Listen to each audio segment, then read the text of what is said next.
Hey guys, how you doing? Good morning. It's a pleasure to see you, teacher. Pleasure is all mine. There we go.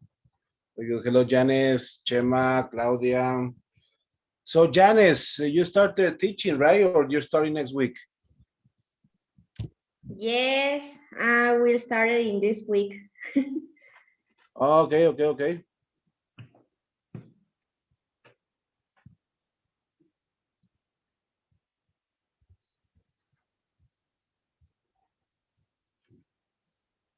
Hold on a second.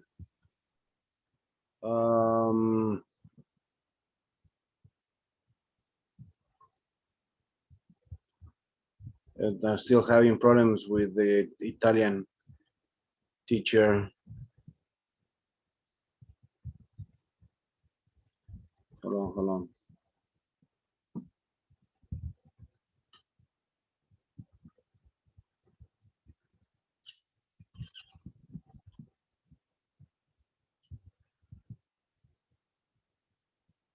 Recording in progress.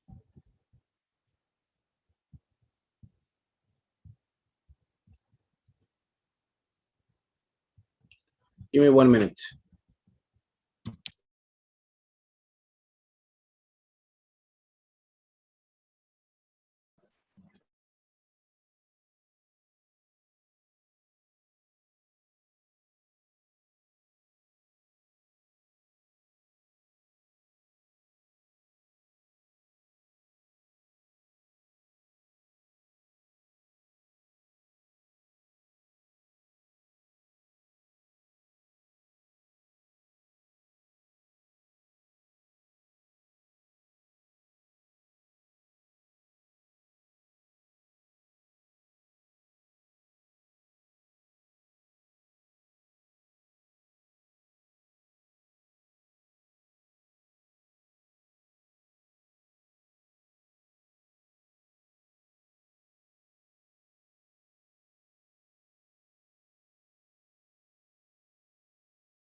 Alrighty, I'm back. So, good morning, y'all. How you doing? Janice, you started teaching, right? How you feeling? Yes, teacher. I'm feeling a bit nervous. I don't Why? know what I think. Oh, you do fine. Yes, I know, but it's only a nervous. I don't know. It's a sensation. Well, let me tell you that nervousness is always good.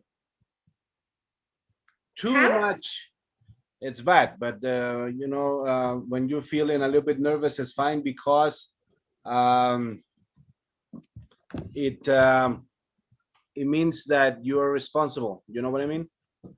Yes. And so it's good. So welcome to our family teachers, right? Yes, teacher. Thank you. Thank you for the opportunity. And believe me, I'm studying all the day, and I'm reading a lot, and uh, that's fine. Ask a city.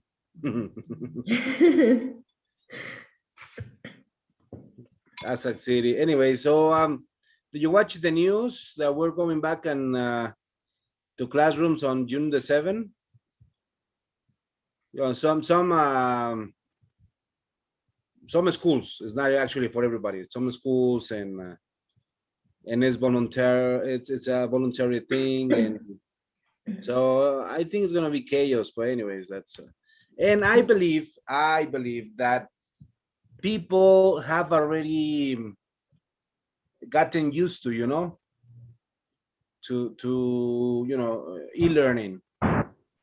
They kind of experimented and felt more comfortable, no, like taking classes at home. And so I think it's going to be interesting to see how it's going to be developed. No, that's pretty cool. All right. So Tiri, Karen, Antonia, welcome. Angel, Anaí, welcome to the class. Okay. Today we're going to talk about. Thank you. No, thank you. Talk about exams. All right. And exams has always been the word itself. It's always been controversial. For some people, most of the people, it's like the coco, no, for the students. Híjole, tengo examen, ¿no? En my case, en todas mis carreras prepa y todos mis posgrados, la verdad es que I didn't even study for the exams, but I'm the exception, I'm one of those guys that never study and have, no 10, porque 10 pues era mucho, ¿no? Pero 8, 5, 9. Hello, Mariana, good morning. And my friends and my girlfriends hated me. Ay, te odio, tú ni estudias. Pues no. But for most students, it's like the coco, it really makes people be stressful. So we're going to see the examinations from this part, from the part or from the STEM viewpoint from the teacher, which you will see it changes, totally changes, because it's actually a pleasure sometimes, but then I'll explain that in a moment. Let me share my screen. Okay. Yes.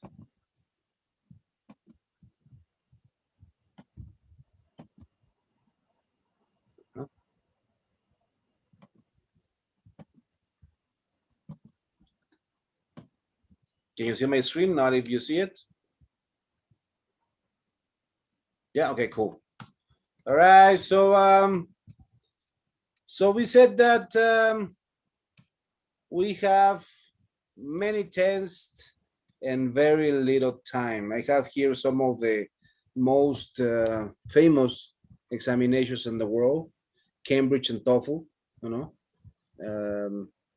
Cambridge and their different names, and TOEFL in their different formats.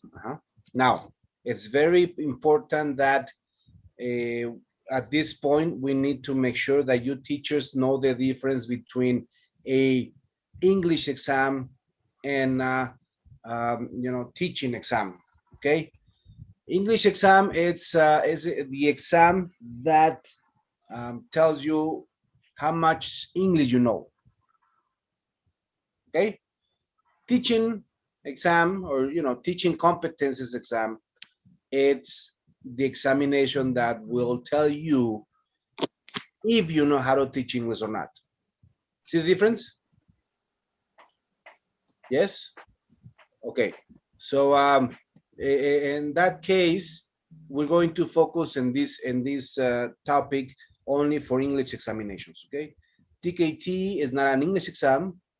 It's a, well, it does have some sort of English part, but it's not really their purpose, right? TKT is more for teaching competences certification. Other one is like the TESOL from Trinity College, or what is the name of test from Cambridge board? No, excuse me, from College Board, and different examinations. Those are different, no? This is, we're going to focus on English examinations. So, do you know Do you know any of these examinations? No? Yes, Karen?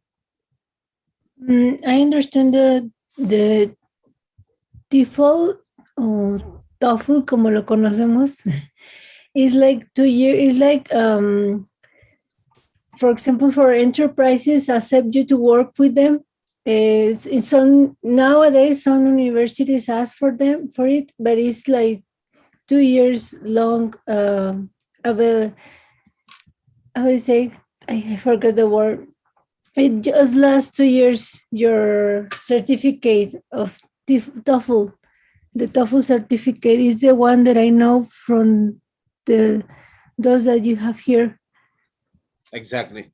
Mira, enseñe todos tu carnacita. ¿Ya viste tu carnacita? Ay, qué bonita. Es que la rescatamos hace como un mes y medio. Y ahora encuentra cualquier cosa, juguete, carnacita y todo viene y nos la presume, pero de agradecimiento. Exactly. TOEFL is 2 years long. It's 2 years. It has an expiration due of 2 years.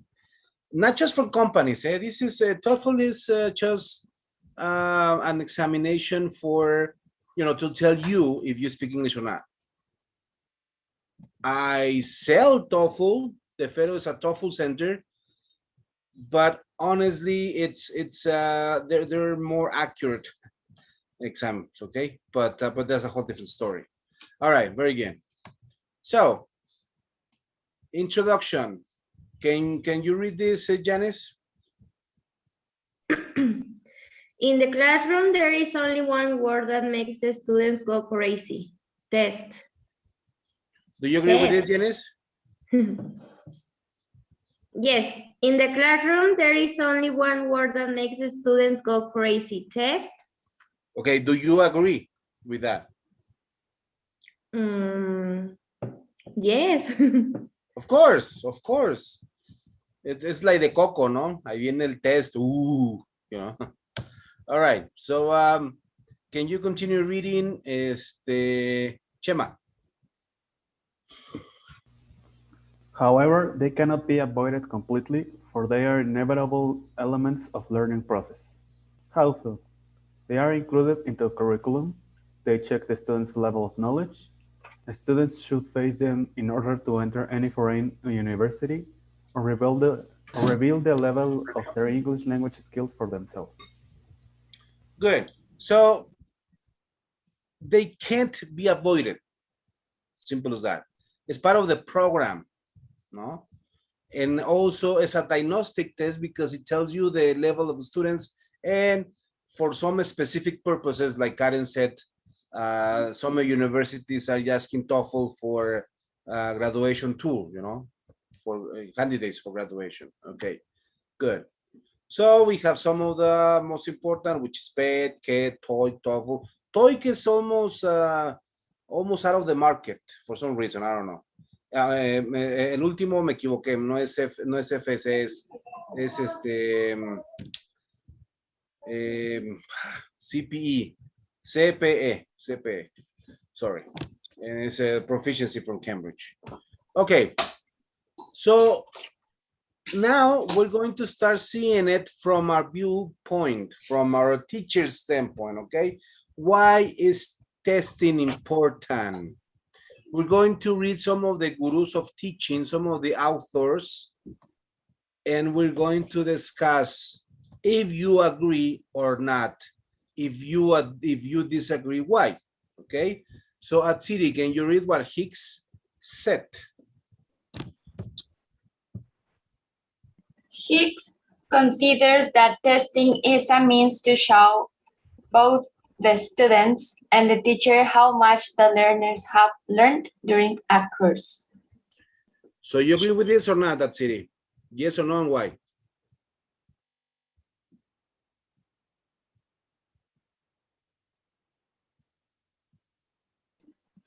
Yes, I agree.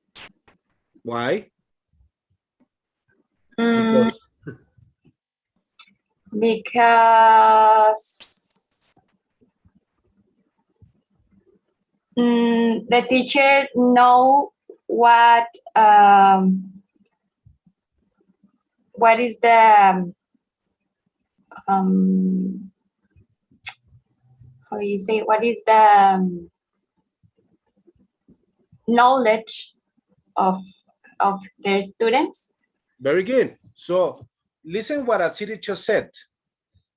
According to Hicks, evaluations or testing is actually a tool for teachers. Very interesting, huh? Now, what about Heaton, Antonia?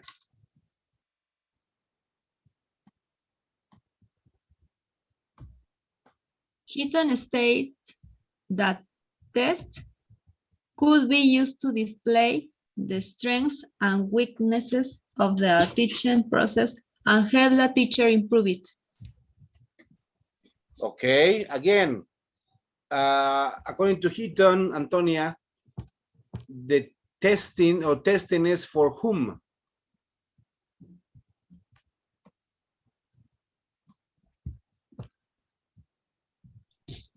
Sorry, Professor, my whom? internet is low.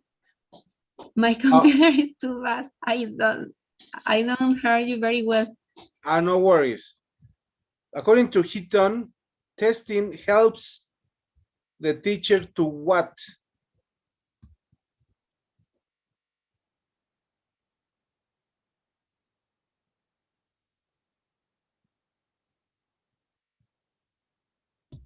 The teacher, help the teacher improve it. Very good. Karen and then Karen and then Azucena. Help us to identify our strengths and weakness. It means that we can know where can we improve and what are we doing right. Very good. So again, testing is for teaching. Azucena. Yeah, morning, everyone. What I understand is like teaching is for the teacher to prove is that if the teaching process is working or not. Very good. I'll give you an example. You have 20 students. You do an exam, or they apply an exam, and then out of the 20, 15 may fail the exam. Whose fault is it? Azucena? Teacher's fault. Yeah. Simple as that.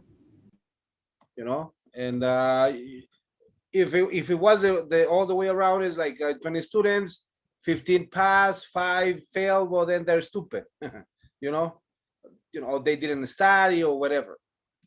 But if the majority failed the exam, it's your fault, period. That's what Heaton said. Strengths and weaknesses. All right. What about Thompson, Claudia, Enriquez? Se me hace que tú eres mi prima o algo así. Maybe. Thompson believes that students learn more when they have tests. Moreover, he argues that tests decrease practice and instruction time, for students are sometimes exposed to new material that enhance both their creativity and critical thinking. Yes.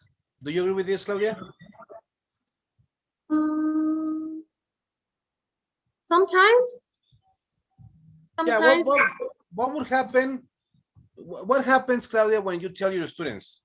A ver, chavos, presten atención a este topic because va a venir el examen. You pay more attention. That's what happens. That's what Thompson says. Students learn more when they have a test. When a teacher doesn't have evaluation or examination to students, what happened to students? They're normally, or to normal students. Karen? They got lazy because they don't feel a responsibility to face a test. Exactly. Normal students, they will, you become a barco teacher, right? So, pues ni se fija. Nos pone lo que quiere, etcétera, etcétera, etcétera, ¿no? But normal students. I had many years ago, I taught in TEC de Monterrey to some Korean students in prepa. Those are different. Those guys are way different. O sea, tipo acá de, maestro, no entendía su clase. ¿Puede darnos tarea extra para entenderlo? You know, that's different, you know, exception students. Normal students, they become lazy. What about Egan? Anaí. You can emphasize the idea that learners study hard for the classes they are tested through. Very good. So, again, when a student knows that he's going to be tested, he will actually learn better, or at least will study better or comprehend better the class, okay? What about Hiles? Karen, you here? Karen? Yes, Hiles considers that students want and expect to be tested. Do you agree with this? You remember when you were a student and you actually agree with that? Yes, yeah. I think that when we are students, we think that we don't want it, but we expect it. And when we get mature, we want to be tested because we want to see how good do we are. For example, in English classes, in English schools like the Fero, the adult people that is in the school, they want to be tested because they want to know how have they improved their English. So I think I agree with this because I think that way when I am a student. Yeah, but I believe you were kind of nerd when you were a student, but that's a whole different story.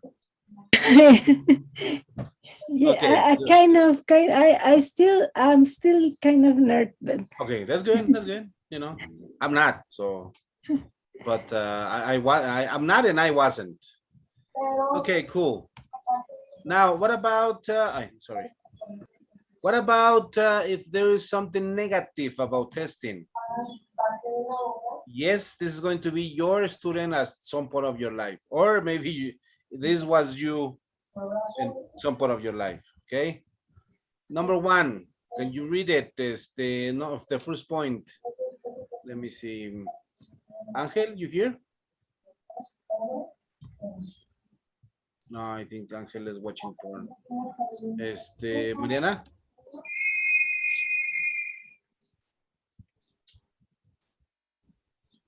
Your audio, Mariana?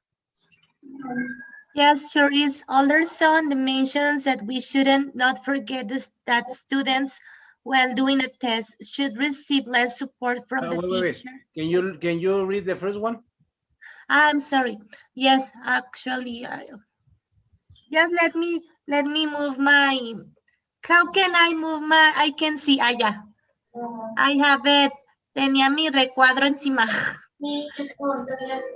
Too much of testing can entirely change the students' attitude towards learning the language, especially if the results are usually dissatisfying for their motivation is this increased towards learning.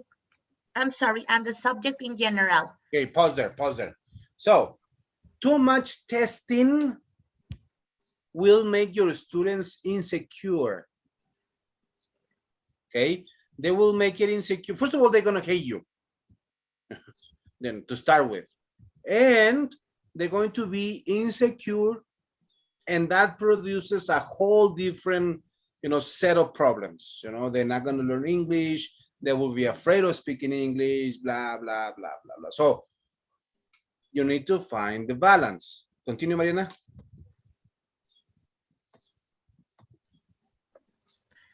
Alderson that then mentions that we should not forget that students, while doing a test, should receive less support from the teacher than they normally do during the exercises in a language classroom. So this is obvious, right? Teacher, ¿y aquí cómo se va a hacer? Okay, you answer. Teacher, ¿me da la respuesta? Students will ask. The student's attitude is chiquil pega, ¿verdad? So you need to forget that you will not give and you know, all the support that you would do in a normal class. Okay. So the point is, what do? We just saw the two, you know, two sides of the situations. Number one, Janice. When the teacher is always near and ready to assist, no one is afraid to make a mistake and try to take a chance to do the exercise. Good. Check again. It says, when the teacher is always near and ready to what, Janice? Assist. Very good. It's not to answer. It's not to give him a hand. To assist. To help, to support. Teacher, I don't understand the instruction. Miss, aquí es así, ¿verdad? All those simple questions you may answer. So when you monitor and you're near to them, you make them feel secure.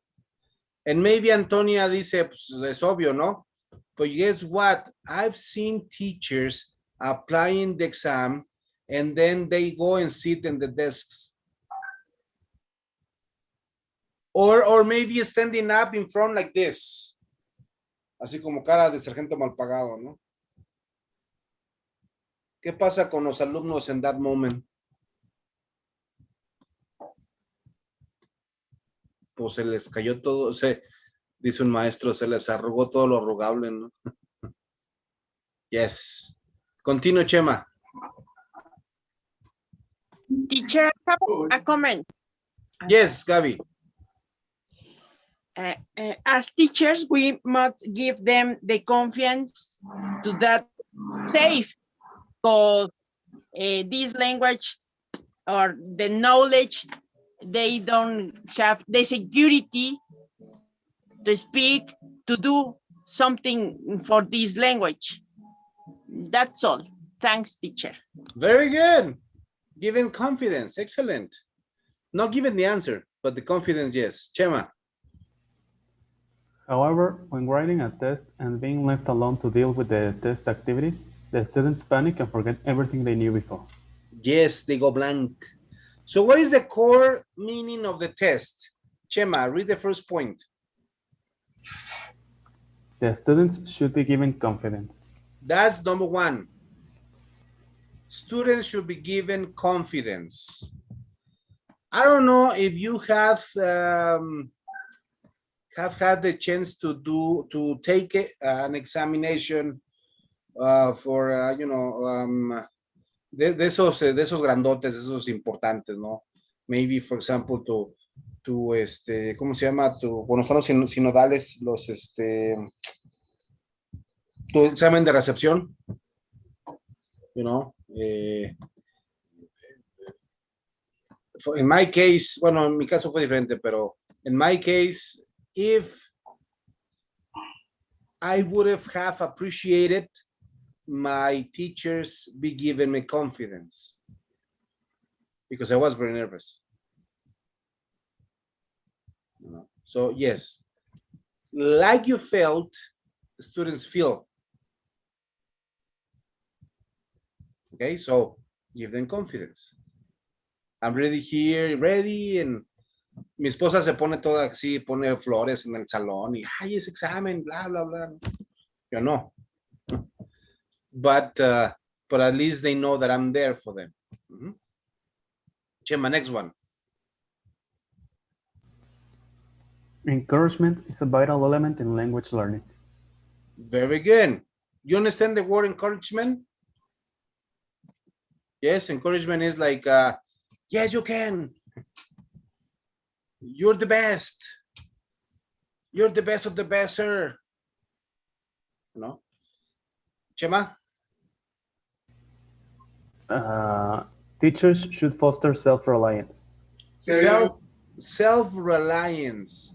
In other words, autonomous teachers. When you foster that, when you promote that, then students the students can. Tiene el micrófono abierto. Que ahorita regresa el profe. ¿Escuchas, Jessy? Ah, es Arturo. Ahorita lo solucionamos. No se conecta el profe, pero... Ah, no. ¿Quién tiene el micrófono abierto? Anyways, Gaby. I have to give my comment. Okay, yes, go ahead.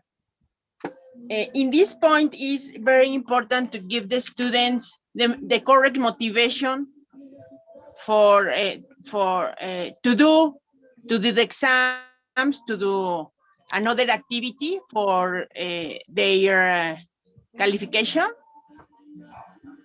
Well, at this point, no.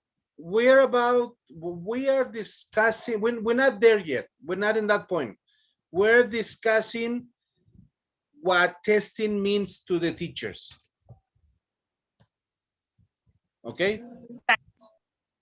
All right. So check the last point. When we promote autonomous students, students will actually see testing as a tool to increase motivation.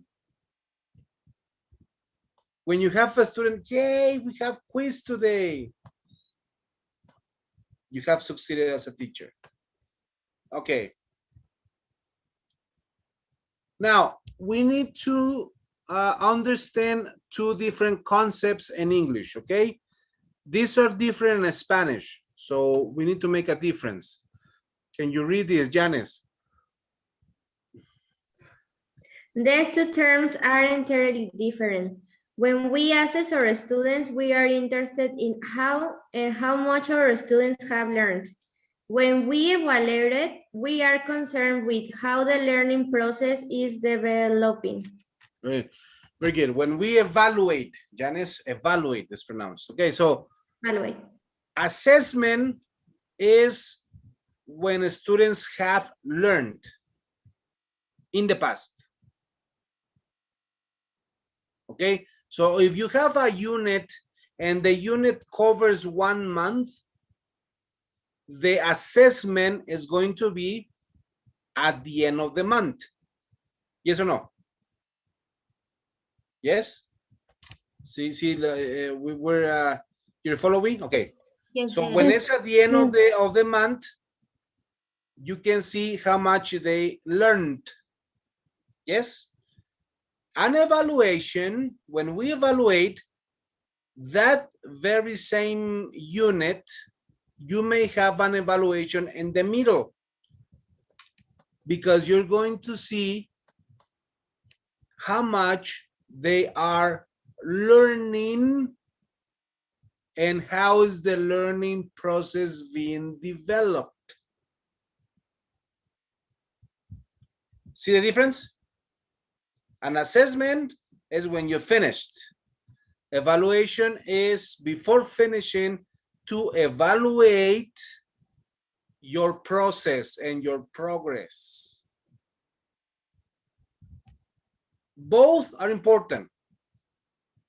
Both have, but they have different functions. The assessment, it's too late if they didn't learn. Yes or no? If you want to correct something, it's too late. They finished or they didn't pass. When you evaluate, you have the time to change, modify, or to correct whatever needs to be corrected. All right. So very frequently, teachers assess students without taking the aspect of evaluation into account. Do you agree with this? Have you seen these teachers? Yes, Susana? I have a question. On Yes. On a written test, not talking about the TOEFL or Cambridge, like in an elementary school, the written test that you normally give to students every 2 or 3 months, is this an evaluation? No, this is an assessment, because you are like checking. I get it. So the evaluation is like to check what I can change in order for them to learn. Exactly. Let me put it this way. You know, talking about elementary school, you have the famous bi-monthly exam. Yes. The correct name is a mid-term exam. Okay. That's an assessment. And then you will have the infamous quizzes. Yes or no? Yep. The quiz is the evaluation. Okay. So you can see if the students got the point or not, or you need to reinforce or teach again. I don't know. Okay, I get it. Thank you. No problemo. All right. So how can we distinguish an assessment from an evaluation? Actually, that was Azucena's question. Can you read the first question, the first point, Antonia? There are assessments that are typically applied at the end of the unit, course, or school year. Such assessments are known as achievement tests. They are very essential for comparing how the student's knowledge has changed during the course. Very good. So at the end of the course, at the end of the program, the unit, whatever, okay? So these are assessment and to see if you pass or not. Continue reading, Azucena. Yes. Evaluations, in the other hand, are small tests the teachers use during the course of study year. They are also called diagnostic tests. After after analyzing the results of these tests, the teacher will be able to improve or alter the course and even introduce various innovations. Very good. So again, when you see you have a quiz, 20 students, 15 fail, you need to do something about it. All right. So in order to incorporate evaluation together with assessment, teachers should involve students directly in the process of testing. We're going to explain that in a moment. So what is the ideal situation? Ojo. Bueno, Antonia, before moving on. Profe, I have a comment. I always had believed that it was different. I thought that evaluation is the final exam, and I can see that no, it's like a diagnostic test. Exactly. Now, in Spanish, there is no difference. ¿Sí está bien? The concepts in English are in particular of the language, assessment and evaluation. Maybe that's your confusion, Antonio. Okay. So for me, it's clear, Professor. It's only a comment. Cool. Don't tell me, Professor. You can tell me Gerson, Lord, sex machine, sexy teacher, but no, Professor. Let me explain why.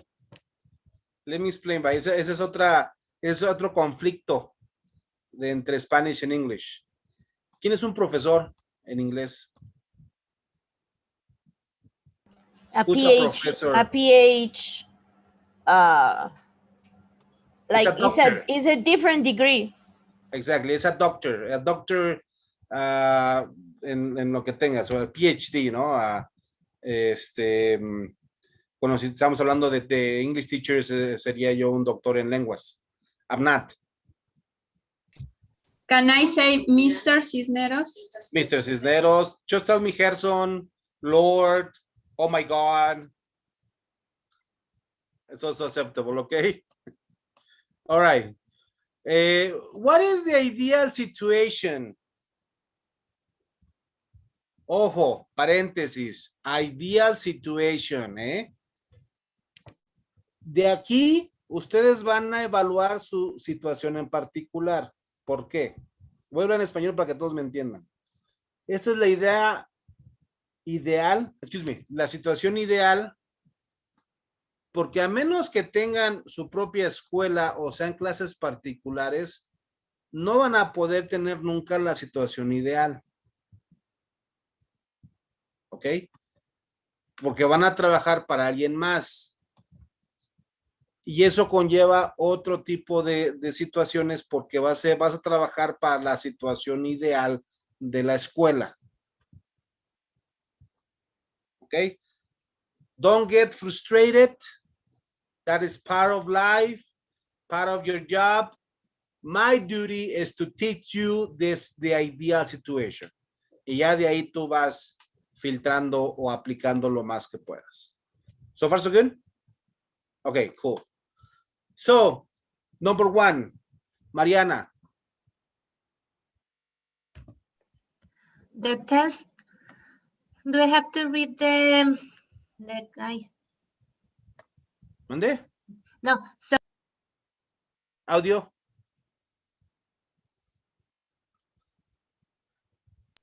I'm sorry. So No what's worries. the ideal situation? The test should test what was taught.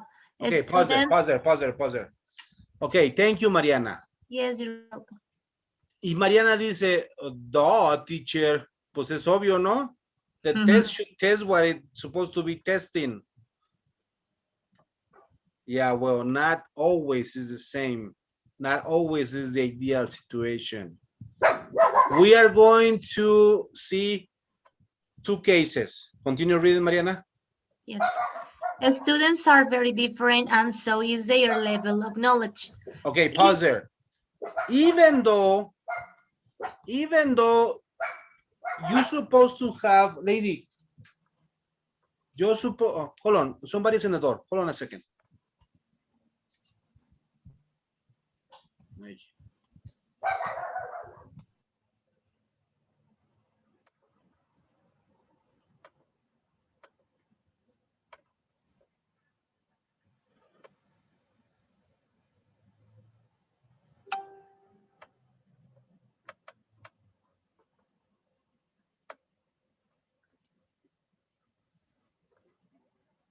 Okay, so even though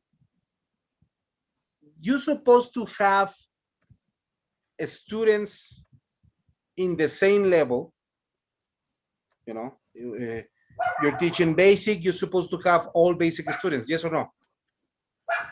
If you're teaching intermediate, you're supposed to have all intermediate students. Guess what? That's impossible. You know that, right? It's actually impossible. It's not actually physically possible because every student is different. And even though you have Juanito Perez and Juanita Perez in intermediate level, according to the school, intermediate level, but maybe Juanito Perez listens to music in English and Juanita Perez listens to pura banda music. What is the difference? Digo, no estoy satanizando la banda, ¿no? Digo, al que le guste, pues lo siento mucho, pero si le gusta, pues que lo ponga, ¿va? Karen. Juanito Perez is gonna be more advanced than the girl. Excellent, very good. Karen and then Azucena. And he's more intelligent. Exactly, thank you. You're Thank you, welcome. sí. Me dice mi hija le encanta la banda. Le digo, no, hombre, me la pongo y se me rompe el Spotify. Karen, and then oh. Of course, Juanito Perez listening and his ability to hear English and understand is going to be better than Juanita because he's practicing what he's learning and he can improve. In fact, there is a special course of a special course for learning a language in a month, not completely, but like have the basis. And in that course, they say that when you sing a language and you hear music of of certain language that you are learning, you can learn like 3, even 5 times faster than others. So of course, Juanito Perez is gonna be a way ahead from Juanita. Exactly. Simple as that. Continue reading, Mariana. Yes, sure. It is inappropriate to design a test of advanced level if among your learners there are those whose level hardly exceeds lower intermediate. And again, maybe Mariana says, well, obviously, if it's basic exams. If it's intermediate exam. Guess what? Not always is like that. I've seen teachers así de, ahora va la mía. En el examen nos vemos. Right? So don't do that. Sí, ya visto, I see your faces. Qué gachos, Mariana, híjole, de verdad. Anyways, let me move because ya me corrió mi esposa del coaching, del estudio. Bien, This is my place. Look, I have my puppets here and everything. This is my place. Chale. We O sea, agarro su tocador y se enoja. Agarro su oficina y se enoja. Hijo. Déjame, voy al comedor. Regáñenlo. El derecho al respeto se lo.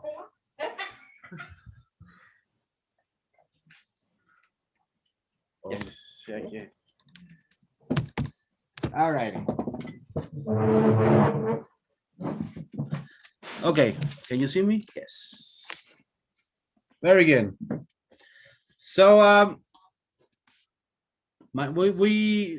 we said that Mariana was mala copa, right? And no, I'm not. No, of course. I only say, well, if you help me, I will help you. If you won't help me, maybe I won't. Así de, te estás portando mal. Viene la mía.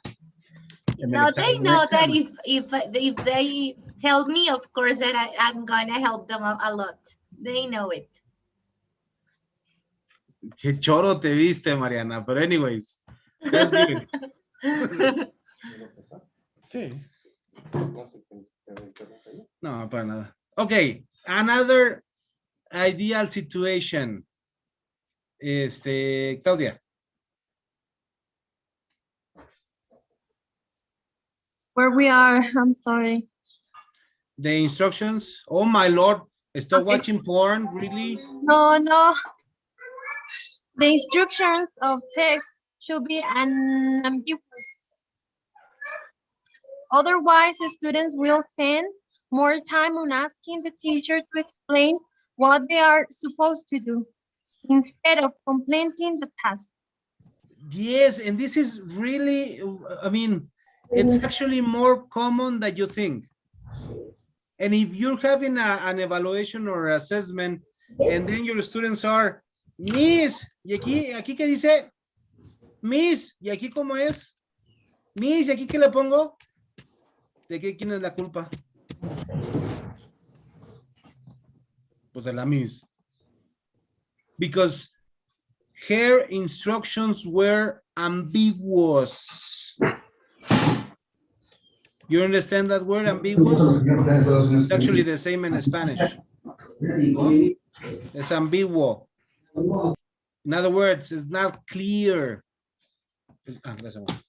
It's not clear enough. How can you make clear instructions? Or how is an instruction clear? What characteristics should have an instruction to make it? Professor. Yes, Antonia. Sorry, Mr. Ya te dije que me digas Lord. Yeah. I don't know. Can we write an example? Okay. Let me there we go. I mean in the exam, for example, the instruction and then an example. Okay, very good. Yeah, that's a must. But give an example. Ay.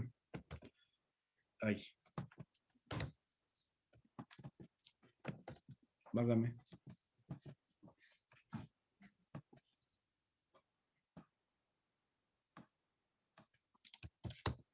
Today is a very good day for your exam. Please, if you are so kind, if you're so kind, write the correct answer in the blank space below the question. Is this ambiguous or unambiguous? In other words, is this clear or not clear? I'll give you the other option. Okay. Harrison. Yes. I don't know if it's only me, but I don't see what you're typing. Did you type something on the... Yes, on the screen. Can everyone see in the screen? I just see EG. Yes, I cannot see. ¿Tampoco? A ver, aguanten. A ver. ¿Pueden ver eso? No, I can't see anything. No, okay. Kind of. It's in like cuadro de texto, but it's like behind the presentation or something. Okay, I see what you mean. Okay. I see what you mean. No worries. It's not complete. Yes. Can you see this? Not completely. Yep. Only the half. How? Yeah, you should make the cuadro de texto like bigger because we see just a part of the text. It says today write the. That's the only thing we see. Yes, it's like incomplete. It's like an image in the middle. Yes, something like a white, blank image. Sharp. Qué raro. Shape. A ver, hold on a second. Yes, of course. A ver, ahí no estoy compartiendo nada, ¿va? No.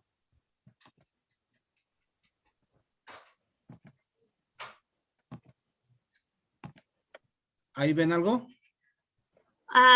It's like incomplete. Complete. But we can see more than we see before.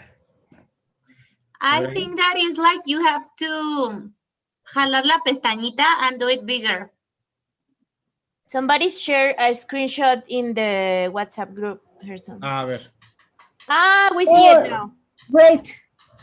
Now we can see. Can you see it now? Yes, I can see. Okay, cool. I don't know.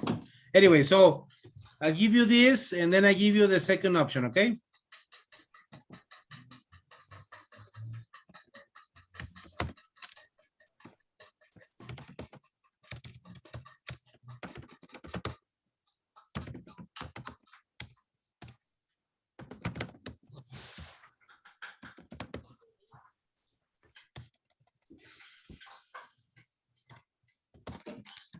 All right.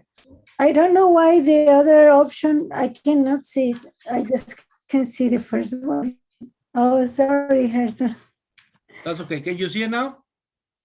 Now, yes. Okay. So, which one is ambiguous and which one is clearer?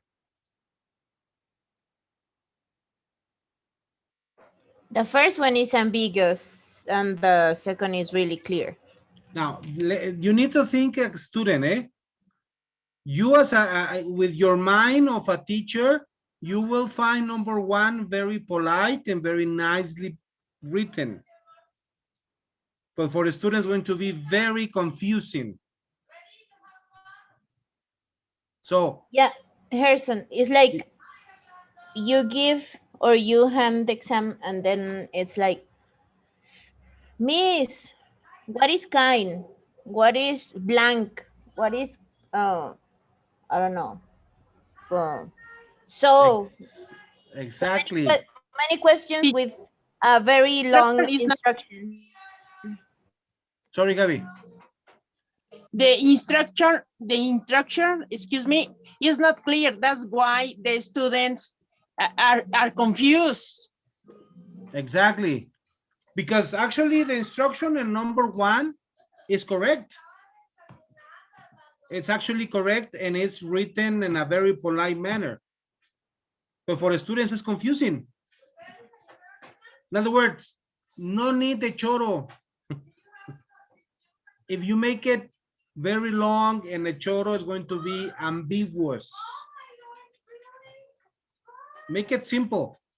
The simpler, the better. Write the correct word. Punto. Okay? All righty. Now, let's continue. Ah, se me antojó tu Yakul, Mariana. I'm sorry. Okay, continue reading, Antonia.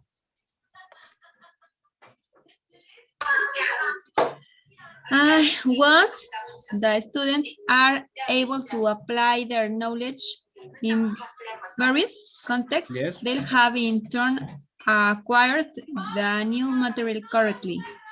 When testing, we need to learn about the students' progress, but not to check what they remember. Exactly. Dice, apply knowledge in various contexts.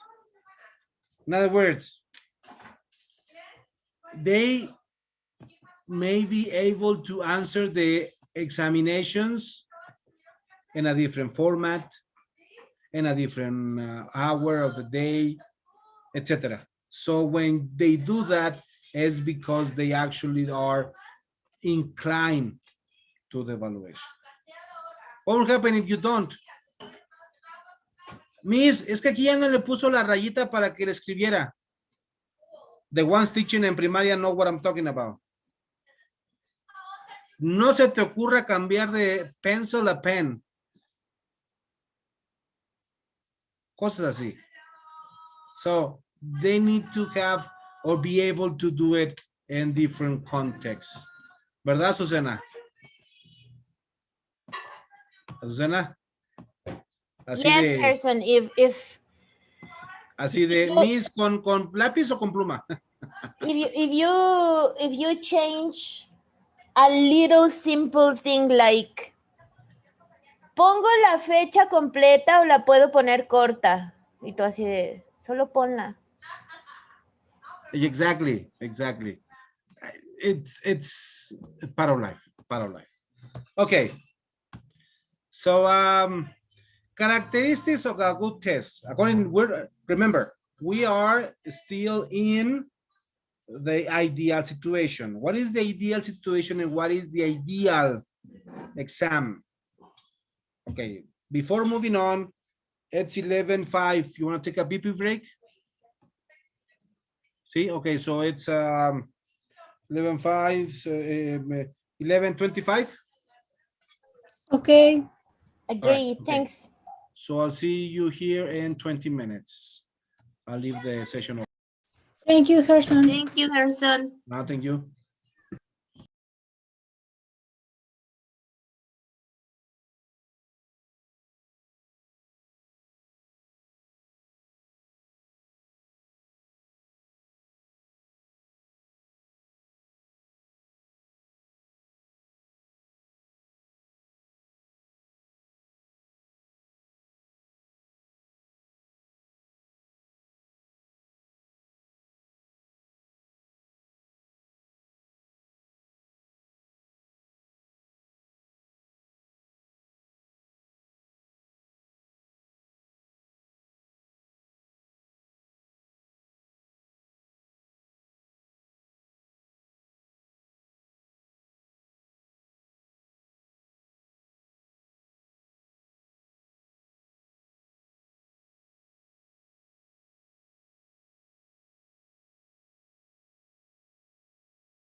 Ready, guys?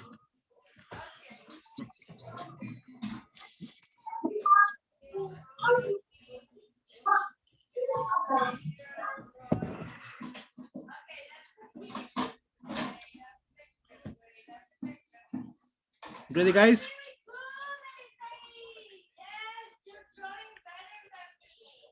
Yes, Very good. teacher. Very good, Karen. You don't have your camera on. You okay? Sorry, it's because the internet was a little bit slow, but I changed this we have like a router, Sí.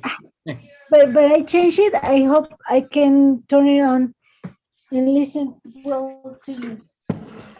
Hold on a second. No I went to problem. change it while we were.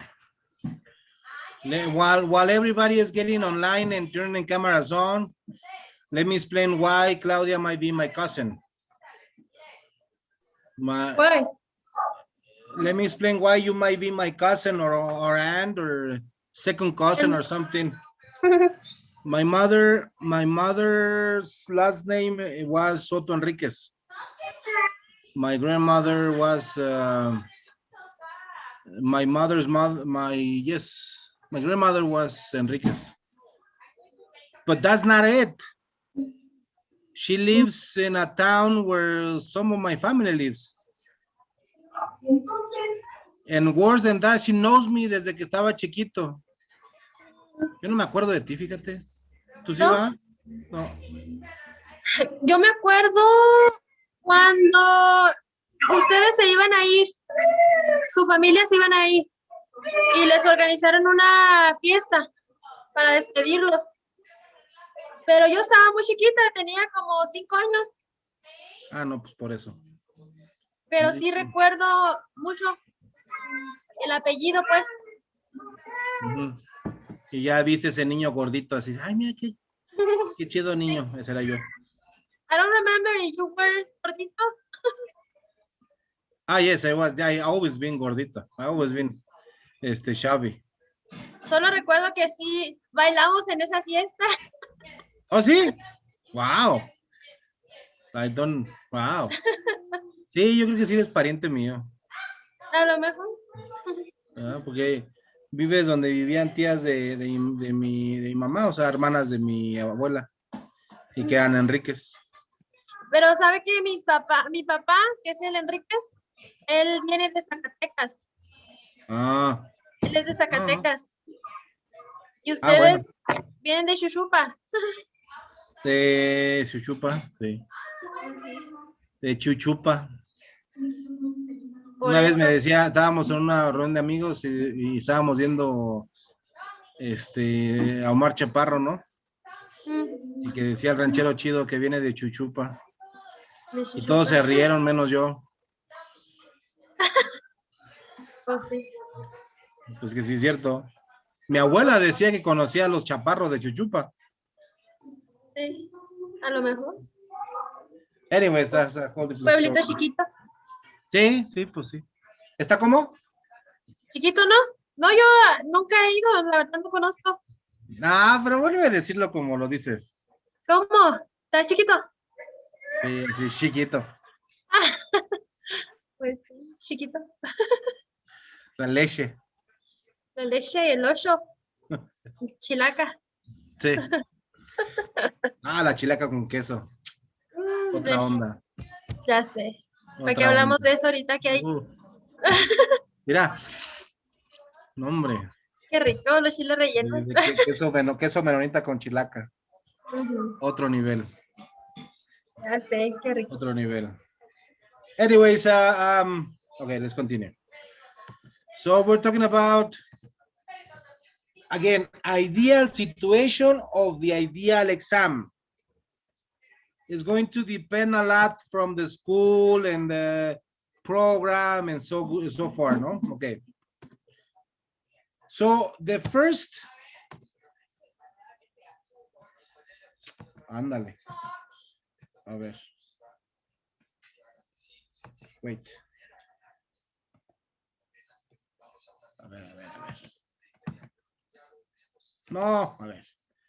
Aguanten. There we go.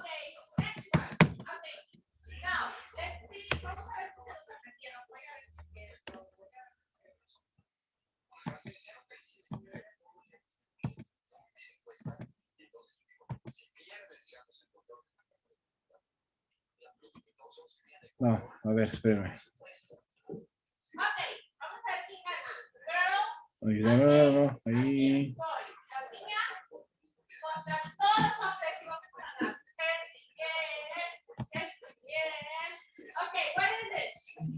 Wait, let me see. There we go.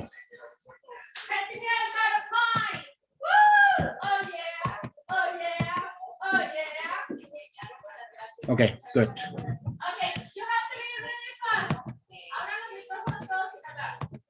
Okay, so the first characteristic is the validity. Can you read that, Siri? A test is valid if it is what it is supposed to test. And again, Atsiri says, but it's obvious, but it's not really true sometimes. Continue reading, Atsiri. Thus, it is not valid, for example, to test writing ability with an association that requires a specialist knowledge in history or biology. All students share this knowledge. Okay, let's say that you have an evaluation or an assessment and you have an essay. You understand essay, un ensayo? An essay, and then you say, okay, write an essay of 700 words about the evolution of insects. If it's a biology class, if everybody are doctors and everybody shares the knowledge, it's fine. But if they don't know, what would happen?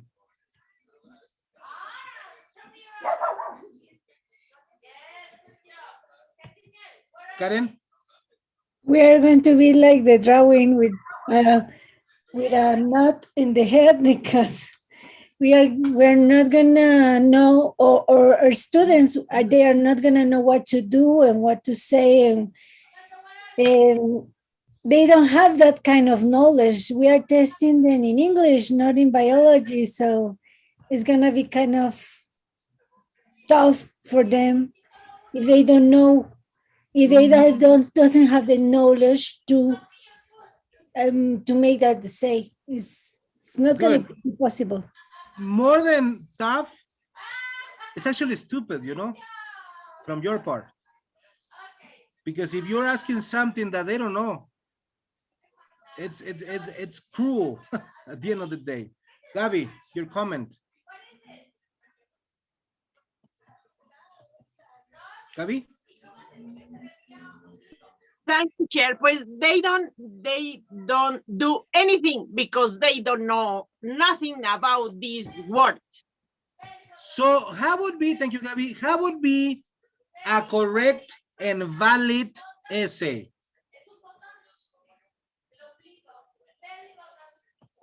Let's say you're teaching English.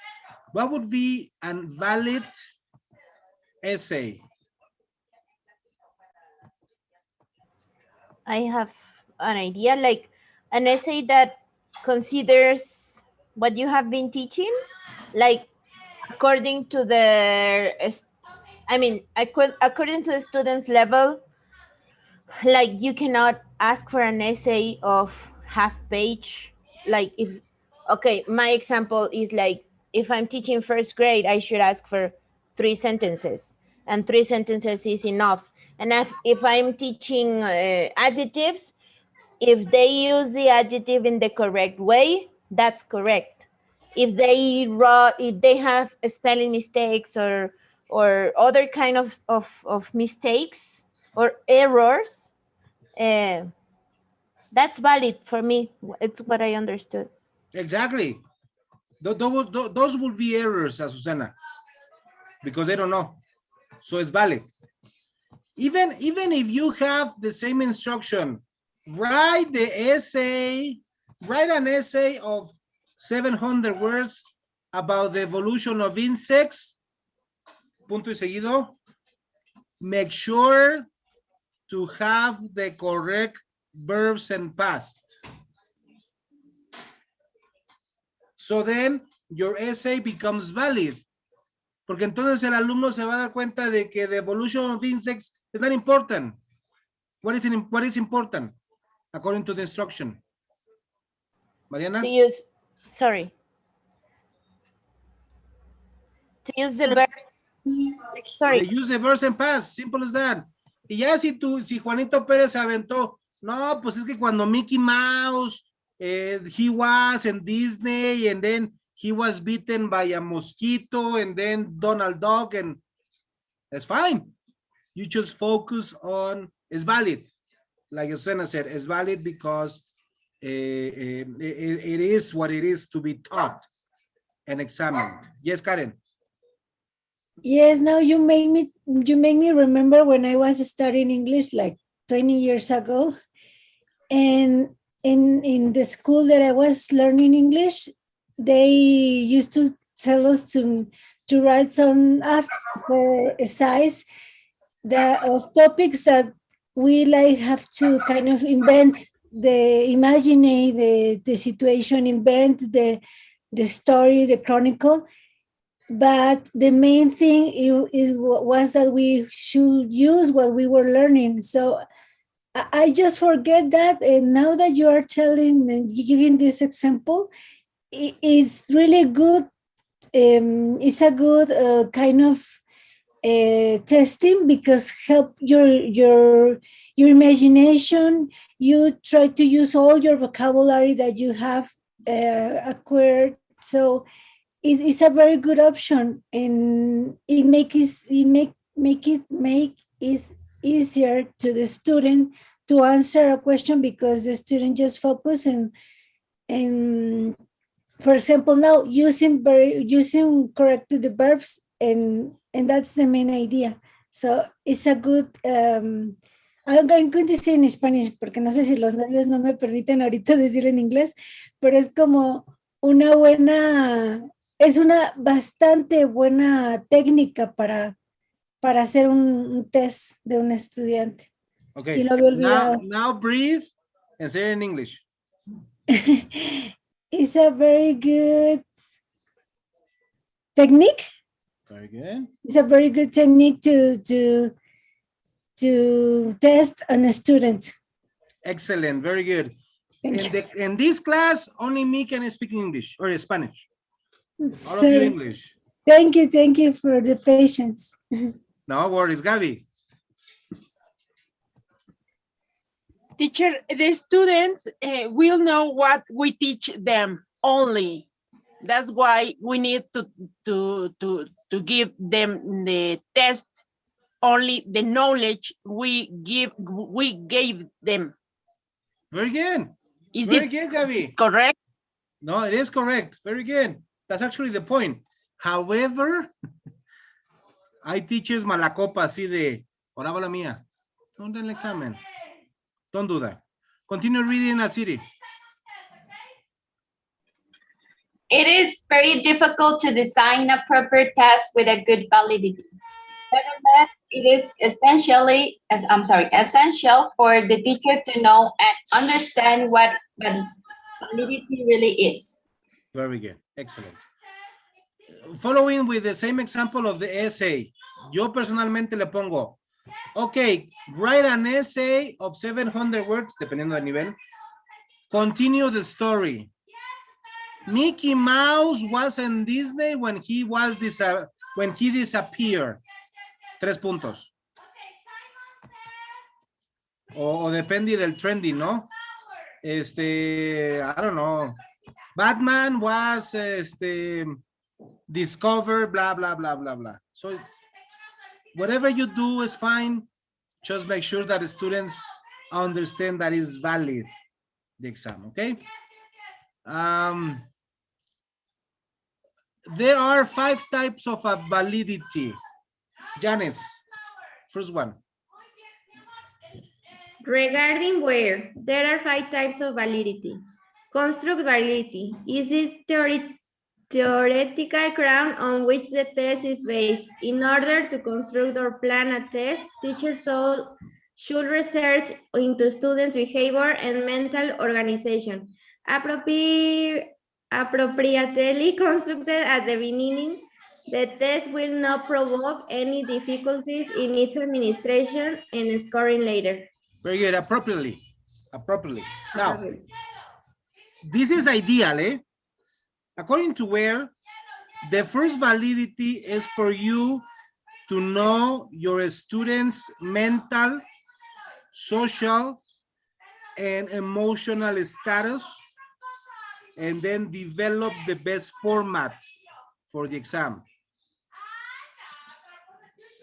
Honestly, it's very difficult para empezar. Y en segunda, pues no nos compete. It's really a school's problem.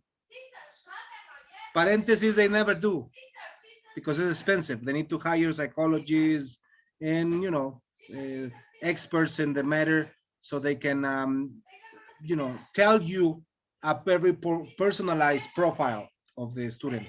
Juanito Pérez, estatus media baja, va a terapia cada 2 semanas, tiene problemas en su casa. Honestly, en mis 20 años de experiencia, yo no he visto ninguna escuela hacerlo, ¿eh? But anyways, that's the ideal situation, okay? Once you know your students' specific and particular situation, then you do to the content validity. Chema. Content validity. To test a student's knowledge, teachers have to choose what was taught, whether it was a specific vocabulary or various texts connected with the topic, for it is impossible to test the whole material. A teacher should not pick up tricky pieces that were either mentioned once or were not discussed in the classroom at all, though belonging to the topic. Very good. Again, you're going to evaluate whatever it's taught. Or if you have, excuse me, a a topic that you didn't actually, elaborate your classes on it, tampoco es justo que lo hagas. You know what I mean? Continue reading, Chema. We're going to see it. The test is not a punishment or an opportunity for a teacher to show students that they are less clever. This is so typical. Sorry, Chema. This is really classical. Así de, ¿te crees que sabes todo? Ahorita en el examen, vas a ver. And then in the exam, ¿no te supiste la respuesta, Juanito? Neta, sacaste 5 y... Don't do that. That's really stupid. You will be, and this is a promise to you, you will be tempted to do it. Don't do that. It's not really cool, Continue reading, Chema. Both construct and content validity are closely bound and sometimes even overlap with each other. Good. Fine. The next one. Content validity is closely connected with a definite item that was taught and is supposed to be tested. Simple as that. Whatever is taught and is supposed to be tested, that's the content validity. Very good. Face validity. Read it, Janice. Face validity, it is how the examines and administration staff see the test, whether is the construct and content valid or not. Read the sub point. Includes the base and discussions about a test. It will involve the teacher's cooperation and exchange of their ideas and experience. Very good. According to where the face validity, it's an approval. Let's call it that way. It's an approval from your colleagues that your examination is correct. I don't know if you have heard from the school that you're working for or in the past, las famosas academias de inglés. I don't know if you maybe Azucena does it because it's very common in elementary schools. Las famosas academias de inglés is just English teachers working for the same school, and they do that. They sit together and discuss whether the exam is okay or not. This is good. Very difficult though, because different teachers, different knowledge, different viewpoints, and blah, blah, blah, blah. And it's expensive. Porque a menos que la escuela les pague extra, it's not really cool from teachers. For example, in my school, I don't have that. I won't do it. Siri and Antonia and now Janice and Karen knows Alejandro, right? Alejandro is the coordinator, and I pay him extra to do that, to do the face validity, to see if the evaluations, the quizzes, and whatever tool you're using, it's actually acceptable. Okay. Again, remember, this is the ideal exam, right? In the actual situation, well, might be different. Continue. Parenthesis. Normally, if you work, well, I don't know, Susana, tell me, correct me if I'm wrong. Normally, in elementary and secundarias, they have their own exams already made because they come from the book. Yeah. The school buys the whole package. Yeah, the whole from the editorial. In this case, I've been working with Pearson, and Pearson has its own exams, so we are not allowed to change them. Which is a pain in the butt. Exactly, because you have to follow the exams. Sometimes, I have to say, sometimes you, with special classes or special groups, you see the exam in class. Like, you don't present the paper as the exam, but you see the exam in class, like exercise by exercise, and the students don't get it anyways. Exactly. exactly. And it's difficult. Eso se llaman, Azucena, they call exámenes institucionales, institutional testing. What And when what sorry. go ahead. What you're saying about face validity, it comes to my mind with I've only seen that with diagnostic tests, and it's in, for example, in Consejo Técnico time, when Spanish teachers have to do their own stuff.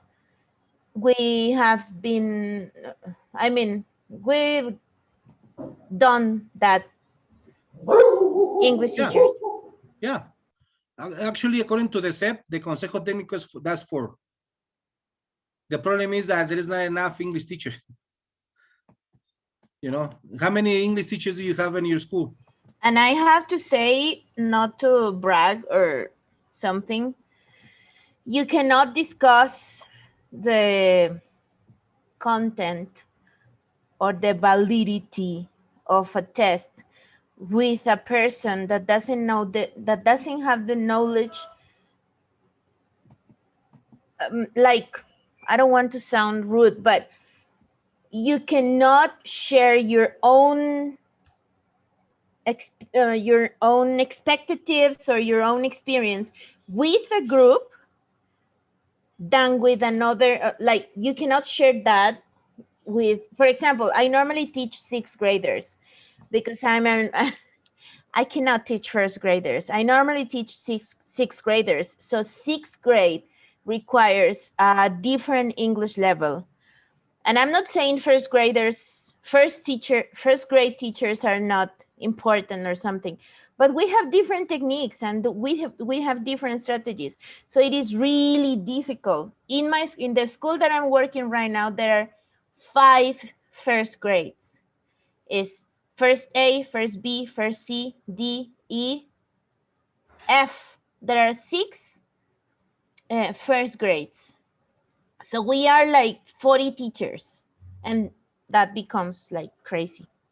Thank you for listening to my speech. Azucena, are you in a public school? No, I work in a private school which has kindergarten, elementary school, and middle high school. So it's a huge institution with a lot of not organized grades.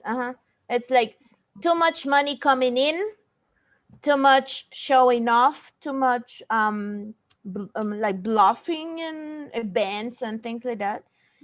But yeah, not that was actually my comment. Normally in those schools, our money is the big issue. exactly. And what you were saying in some slides before, that you have to like follow the school's rules. We are now, and everybody has been through that. SEP is saying, no puedes reprobar a nadie. I have students who haven't showed up for the school, the whole school year, and I have to type a 6 so they can pass the year, and that's crazy. I mean, it's not only the institution.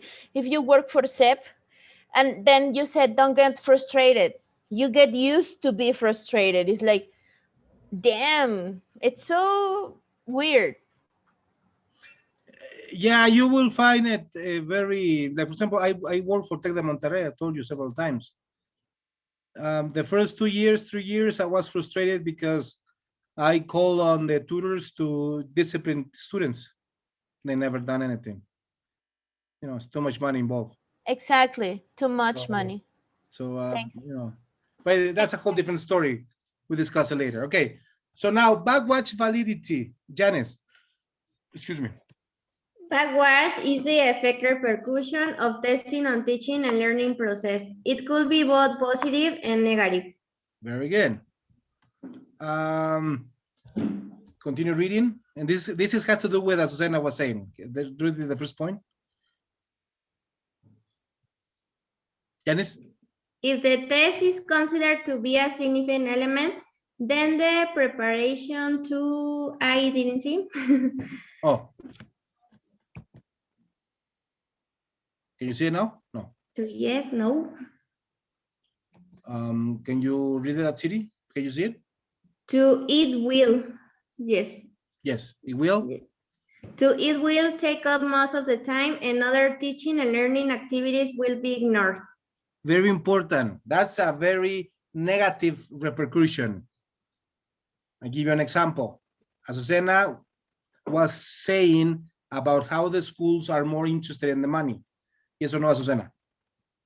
Okay, now, the ones that are working or have worked for private schools know that certain events are more important than the actual classes, because those certain events are, selling events.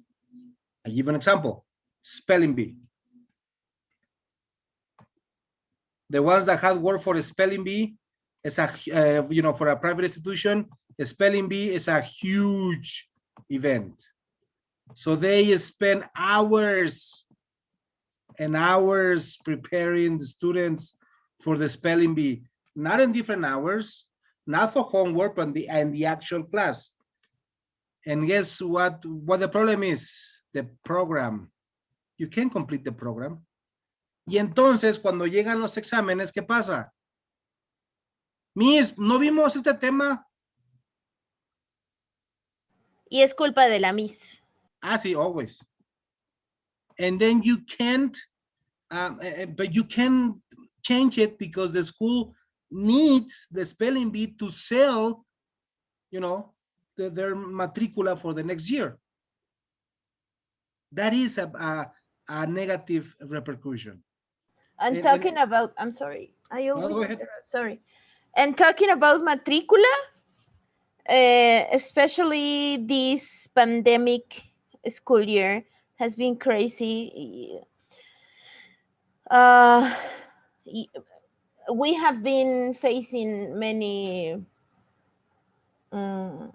problems, and one of those is the spelling bee that you say. The school where I work has a swimming pool. Everybody loves swimming classes, including myself. But gosh, we are in a pandemic, and they said you can come to school to take your swimming classes the day you have your swimming class, and you can stay in the classroom the whole day. You know that SEP said like 3 or 4 hours, and they said, no problem, parents, it's okay. Si te reinscribes para el otro año, las clases de natación van a ser diario. So you can stay with the English teacher the whole day from 8 to 3, and you go to your swimming class for 40 minutes during that time, and it's damn because crazy. let me tell you something, Alcena. For principals and coordinators for schools, English teachers, they don't do much. And for SEP and for everyone. And this is a really good topic, I think, because we have you in the class and you have a school. I mean, it's not an elementary school or something, but your point of view is really important, at least for me, to see what is your expectation from us English teachers, because I know we are all set apart all the time. Sí, y es que, clásico, ¿no? Llega el maestro de español, es que tengo que ensayar las clases de oratoria. Agárrate las horas de inglés. Yeah, and it's like, damn. Es que las clases extras, and the school where I work, they have music, swimming class, physical education, computers, informatics, robotics, bla, bla, bla, bla. No. Cuando tienen español, no. Cuando tienen inglés. Y tú con un listado así gigante de cosas que tienes que hacer. I know. And then at the end, like Susana said, the miss didn't complete the program. Karen first, and then Gabi. I'm sorry. I have to tell you that I have to go because my meeting is getting started. This topic is very, very interesting, but I forward to see the continuation of this in the YouTube. Sure. When you Send put the it in link. YouTube. I'm sorry. I'm really, really sorry. No worries, I understand. A good afternoon, and thank you very much. I learned a lot today. Thank you, Karen. Gabi? Teacher, in my experience, most of the teachers are not interested in having a student speak English because English is memorized all the time, the verbs, the words, etc. But it's very important that you are saying because English is not important in every school to take the English class. Excellent, very good. And that is actually everybody's attitude at the end of the day. All right, let's move on. So that is the negative backwash. Now, what could be a positive backwash? Can you read the one of the last points, Janice? There can be a positive backwash.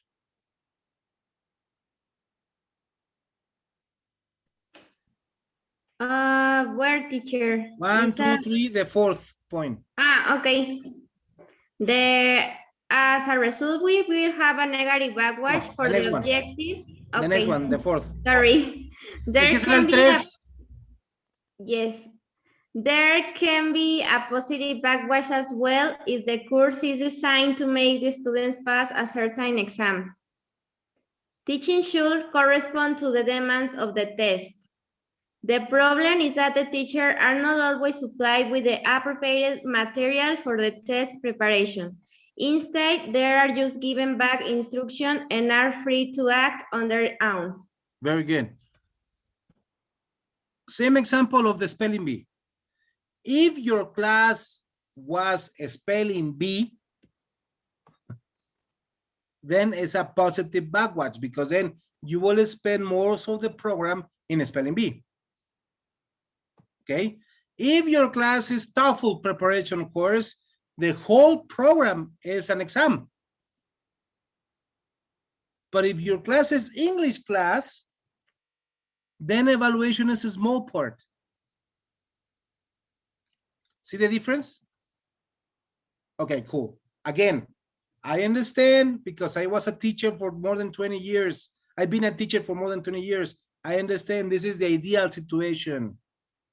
I can give you thousands of examples, not just a spelling bee, the infamous open class. That's an insult to the teacher actually, but that's a whole different story. It's, for the ones that don't know, an open class is a class where students are in front of parents and the teacher conducts a class. Okay? It's okay if it was natural, but it's not. They spend months preparing, ¿verdad, Mariana? Because it's a good selling point. Again, money is involved. Yes, Mariana. And students, sorry, it's me again. Susana. And students spend, well, teachers and students spend months studying for that, but students memorize what they need to say. So that's not fair. No, I mean, I don't think fair is the word. I have other words, pero no puedo decirlo porque se está grabando todo. Okay, so let's move on. And another validity, criterion related validity. Can you read this? Let me see who's here. Anaí. It is connected with criterion and evaluations the teacher uses to assess the test. Thus, the teacher has to design a definite evaluation system and then explain what she thinks is worth evaluating and why. This way students will be aware of what they are expected to do. Very good. So this is when you design a definite, and it's pronounced definite, evaluation system, you explain to them, then don't change it. That's what it means. Okay, ya sabes, al principio de la clase, a ver, bueno, the ones and the fero, we don't do that, pero in a normal, you know, primaria, secundaria, the first days you will have your criteria. Por eso se llama criterion, your criteria given. Ya sabes, ¿no? 20% participación, 10% tareas, 60% examen, blah, blah, blah, blah. That's your criteria. Once you have given it, don't change it. That's cruel for the students. Okay? This is important because some teachers change it. Es que ya sé que les dije que costaba el 60%, pero pues va a costar 70%. Don't do that, really. That's really, really stupid. Okay.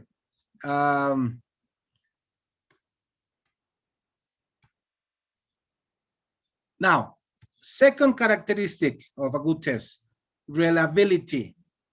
Mariana, read it. Yes, reliability. According to Bynum, a test is reliable if the score obtained by students is the same. I will not change if we're applied or various days, either to the same group or to similar groups. Good. Okay, so just parenthesis, Mariana, is reliable. A test is reliable, it's pronounced reliable. Okay. So, thank you. No, thank you. So, according to Bynum, if Azucena applies an exam, a basic exam at 7 in the morning and the same exam for the same level at 12, it should be the same score, you know, not exactly the same, but 1 or 2 minus more, you know, scores. This is okay. Again, this is the idea. There are many factors that we're going to discuss that may affect the reliability. Continue reading, Janice. Thus, a reliable test will contain well-formulated tasks and not indefinite questions. The test will always present ready examples at the beginning of each task to clarify what should be done. Okay, so rule number 1 for a reliable exam. It says that it has to have well-formulated tasks, well-formulated questions. Continue reading, Claudia. Thus, a reliable test will contain well-formulated tasks. Oh, no, we read that. If you were paying attention, you will see that we read that already. Next one. Sorry, my kids are crazy, I'm sorry. Reliability also depends on people who mark the test. The scorers, very good. Thank you, Claudia. Paréntesis, Claudia. And this is for you, for the teachers. No, yo una vez me dijo alguien cuando tenía mis hijas, bueno, mi hija chiquita. No, hombre, estaba, bueno, pero era como yo, pues. El punto es que decía, qué bueno que está así y no está enferma. Tenle paciencia a tus niños. I know. Thank you. Okay, so reliability also depends on the people who mark the tests, the scorers. This is so true. At City will actually score differently than Janice to the same student. You know that, bueno, no sabes, no sé si sepan. I am a speaking examiner for Cambridge. I evaluate todo lo que es de niños y hasta PET. Okay, so for the oral part of the examination. And every year we're trained, and this is one of the the strongest point of the exam. You need to have two teachers sit in front of a student, two examiners. Why? Because we're different. And maybe I say, no, Chema no va a pasar. Y a lo mejor Atsiri dice, no, sí pasa. So we need to have a common denominator. So yes, people who answer, or excuse me, who checks the exam influence in the score. We'll see why. Atsiri, continue reading. Example, e.g. Example, there could be teachers that are more demanding than others, or even a teacher who has a personal attitude towards a particular student. These factors will also impact on the final score. Do you agree with this? I think I agree. Yes, Gabi? I agree totally because the teacher has a consentido always. That's why the person who is the consentido has a good calification always. Es the favorite, ¿no? ¿Sabes cómo se Es le the dice, Gaby?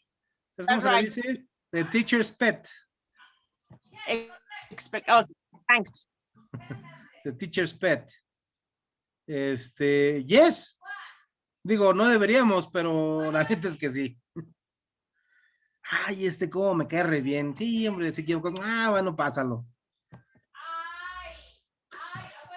Yes, it does happen.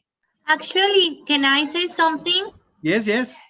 Well, as you said, all of us, we have, well, in my case, I try not. Why not? Because I suffer a lot because that reason when I was a kid. So now that I'm a teacher, I try to don't do that.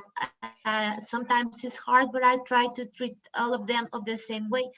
And actually, when I was working in presencial, I had students from other teacher that was the coordinator of school, and she had their consentidos, and when I gave them classes, only they know English. They know English, but the rest of them, no, they didn't know anything.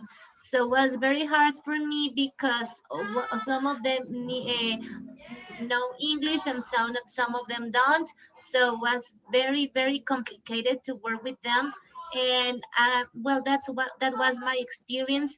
And it is very, very complicated when you have those kind of kids. Oh, it is complicated. Now, you think that it's complicated? Let me tell you one experience of mine. One of my first my first schools that I worked for Cambridge as an examiner, es una escuela acá en el Bajío, en una ciudad que se llama, ¿cómo se llama? Oye, Santiago. Creo que sí. Anyways, it's a small town near the Sierra en Guerrero. You know, Mariana, Valle Santiago. Yes. And it's common to know that a lot of narcos live in the area, you know, around it, you know. So, tú vives cerca, Mariana, sabes de lo que hablo. Anyways, I was sent from Mexico City to evaluate the children of 5th grade and 2nd graders, you know, Cambridge, no? Okay, so I went there. I went to Valle, past Valle, and it's towards todavía más metido a la sierra, no civilization whatsoever. And then I found one of the most beautiful schools that I've ever seen. New one, huge, nice green areas, nice, you know, basketball court, football fields, lots of, you know, classrooms with projectors. By the way, this was like 7 years ago. So, you know, having a projector in the classroom was a big deal. Y entonces llego, me presento con la coordinadora, bla, bla, bla. Oye, qué padre que está aquí, está escondido. La verdad estaba bien escondido. Sí, es que tenemos hijos de personas de importancia.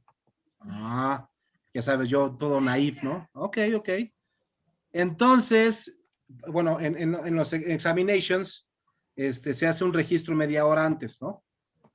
Entonces yo estaba ahí con la maestra haciendo el registro, bla, bla, bla, bla. Y Juanito Pérez, not to mention the name, Juanito Pérez wasn't there. Ah, pues háblale, ¿no? Para que venga, porque si no va a perder la lana. Hubieran visto la cara de la coordinadora y de los maestros. Así como que tú háblale, no, tú háblale, no, tú háblale. Lo, what?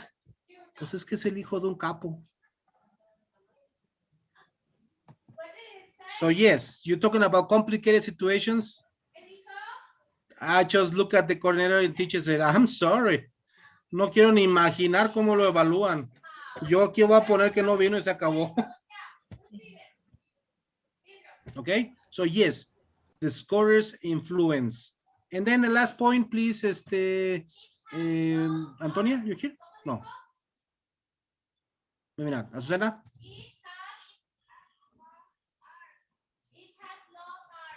Sorry. Last, is that one? Last Yes, but please. not least. Yes. Last but not least, careless students who lack patience don't bother to double check the instructions before doing the tasks. This is another important factor that affects reliability in tests. Do you agree with that? Of course. The smarty pants one. Miss, le falta la H a when, no?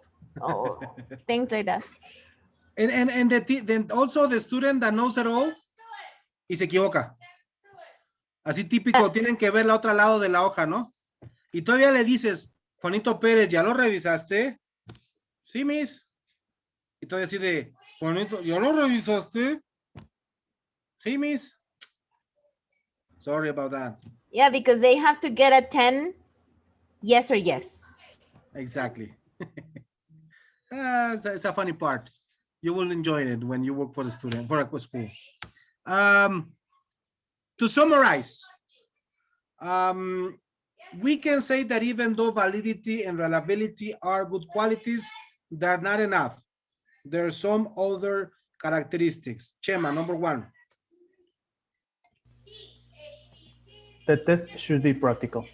Do you agree with these teachers? You know, you understand practical. What comes to your mind when I say practical? Atsiri. Thank you, Atsiri. I see your face. Okay, Yanis. What comes to your mind when I say practical? Maybe like a more dynamic, more, I don't know, it's not easy, only Practical. logic. I don't know. Only logic, no? I don't know. Okay, logical, very good. Chema, and then Gabi? Useful. Useful, thank you. Something that they can use. All right, Gabi? Remember the vocabulary, the new words. For example, if we saw past tense, the future, I don't know, these things. All right. So something that is easy for them. Okay, Antonia. Excuse me. In my case, I think that the exam should not have a lot of questions. Very good. Excellent. Practical means something that they can use and not be overwhelmed. I give you my personal experience. This is me. My assessment, no evaluations. My assessments are 10 questions. Excuse me, 11 questions. I'll explain why. 10 questions. Y bueno, cada una vale 10 o 1, ¿no? Dependiendo del sistema de la escuela. Okay? And the 11th question is a rescue question. Who was Batman's best friend? What is the name of the Piglet and the Peppa TV show? So far, no? So things like that. So it's practical. 10 questions. You miss one, that's 90. You have a risking question that is 100. Instead of giving the whole choro, que sí lo hacía cuando empecé a dar clases, and my social life disappeared to start with. So make it practical for you and your students. If you're allowed, ¿verdad? That's a whole different story. Number 2, Mariana. Sure. Number 2, it should be easily understood by the student. Easily understood, no choro. Students no need choro. Acuérdense del ejemplo, ¿no? Please be so kind and write the correct word and the bank and blah, blah, blah, blah. No need that. Brief to the point, period. Number 3, Anaí. It should be easily scored and administered. Administered. Administered. Now, my example, 10 questions, bam. Vámonos. Number 4, Gaby. Thanks. It should be last for eternity. It should not. It should not, excuse me. It should not for eternity. This is so true. O sea, neta, there are teachers that they want to feel like they're like top of the class, or I don't know, but they make long exams. Don't do that. It's actually anti-pedagogical. Okay. Next one. Chiri. It should encourage students rather than make them research their own abilities. Yes. Good job. Happy faces. Something that makes them feel encouraged. ¿No? Last one, Claudia. It should measure what it is supposed to measure. So it shouldn't go beyond students' abilities. Again, it might seem obvious, but it does happen. Make sure that your examination or your assessment is actually according to your students' abilities, according to your students' knowledge, and according to your students' level. All right, very good. And the last point is very important, Antonia. The test will be a true indicator of whether the learning process and the teacher's work is effective or not. Very good. A true indicator. Fíjense, teacher's work. No que si están aprendiendo los alumnos. Teacher's work. Very good. Okay, type of tests. Aquí vamos a parar porque it's a lot of information. Okay, so we're gonna call it a day. And for this part of the class, I need for you to bring an exam. That will be your homework. Bring an exam, whether it's from the school, or an exam that you have done or that you have applied. Just bring an exam, obviously English exam, okay? And then we're going to analyze the types of exams and the type of task in the exam. So you can actually now be able to compose the exam. Okay, so what's homework, Antonia? I have a question, Prof. Gerson. Lord. We have to make an exam. No. Make an exam. Don't do it. No. We're going to look for an exam. Yeah, bring an exam. If you don't have an exam, let me know. I have thousands of them. So I'll send you one. You can even have Google. An exam, for example, of the elementary school with my little girl. Yeah. That's any kind of exam, English exam, and no voy a entrar de decir robótica y cosas, no. It's gonna be for the next Saturday, right? Or Say it again? It's for the next Saturday? Yes, it's for the next Okay. Saturday. See, bring it. If you don't have any exam, let me know. I'll send you one. You can even Google it. You can download PDFs from Google. Okay. Don't answer it. We're going to be analyzing each of the tasks of the examination. Okay. Okay. Cool. All right. So pose for the selfie face. Sale a la de 13. 1, 2. Nice. Very good. I'll send it in a moment. Thank you very much. Let's call it a day because otherwise we're going to yes. Gerson, I'm sorry, I have a question because when Yes. you started the class, you showed us some picture or something like that you were talking about TKT, PET, etc. And I have a question.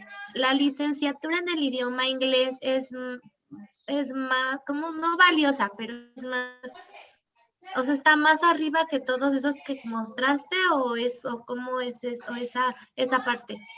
Voy a hablar en español.